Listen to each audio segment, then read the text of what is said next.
জঙ্গলে গ্রীষ্মকাল চলে আসে। এইদিকে ঘরে টুনি পাখির ছানা তার মাকে বলে, মা মা যাও না, তুমি নদী থেকে ঠান্ডা জল নিয়ে আসো। আমাদের বাড়িতে যে জল আছে তা অনেক গরম, আর এমনিতেই এত রোদ, তাই এই জল পান করতে মোটেও ইচ্ছা করছে না। ঠিক আছে আমার ছোট্ট সোনা, তুমি চিন্তা করো না, আমি এক্ষুনি নদী থেকে ঠান্ডা জল নিয়ে আসছি।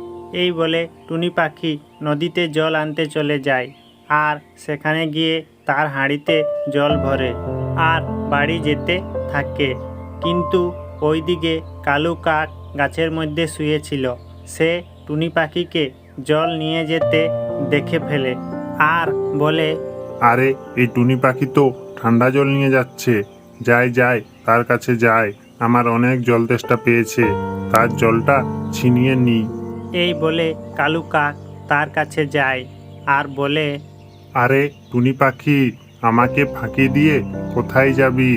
দাও, এই জল এখন আমাকে দাও, আমার অনেক জল তেষ্টা পেয়েছে। না কালু, এমন তুমি করো না। এই রোদ্দুরে আমি বেশি জল নিয়ে যেতে পারবো না, তাই অল্প পরিমাণে জল নিয়ে যাচ্ছি। আর আমার ছানারা সকাল থেকে জল তেষ্টা পেয়েছে। ওটা আমি জানি না, তোমার ছানাদের কি হবে, এখন আমাকে জল দাও। এই বলে কালু টুনির হাঁড়িতে থাকা সব জল পান করে শেষ করে দেয় আর সেখান থেকে চলে যায়। এইদিকে টুনি পাখি কান্না করতে থাকে আর বলে, দুষ্টু কাক আমার সব জল পান করে পালিয়ে গেল।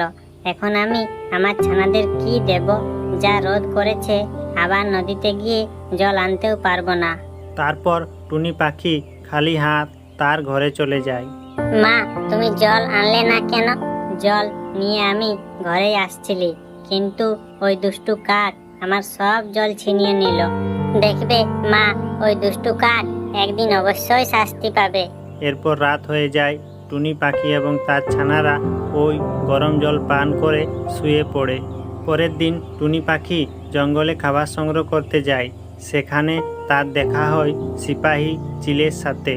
তখন সিপাহী চিলকে টুনি পাখি সব কথা খুলে বলে। তারপর সিপাহী চিল বলে, টুনি, তুমি চিন্তা করো না, সেই দুষ্টু কাককে আমি অবশ্যই শাস্তি দেব। পরের দিন টুনি পাখি আবার নদীতে জল আনতে চলে যায়।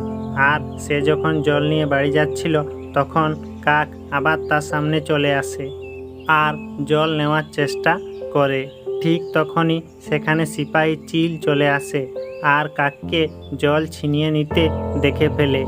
আবার তুমি খারাপ কাজ করছো, চলো আজকে তোমাকে রাজার কাছে নিয়ে যাব। না না সিপাহী, তুমি এমন কাজ করো না, আর আমি কোনোদিনও খারাপ কাজ করব না, আমাকে ছেড়ে দাও।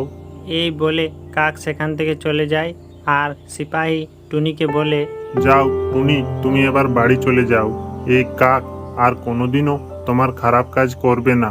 তারপর টুনি বাড়ি চলে যায় আর তার বাচ্চারা ঠান্ডা ঠান্ডা জল পান করে আর জঙ্গলে খুশি খুশি বসবাস করতে থাকে।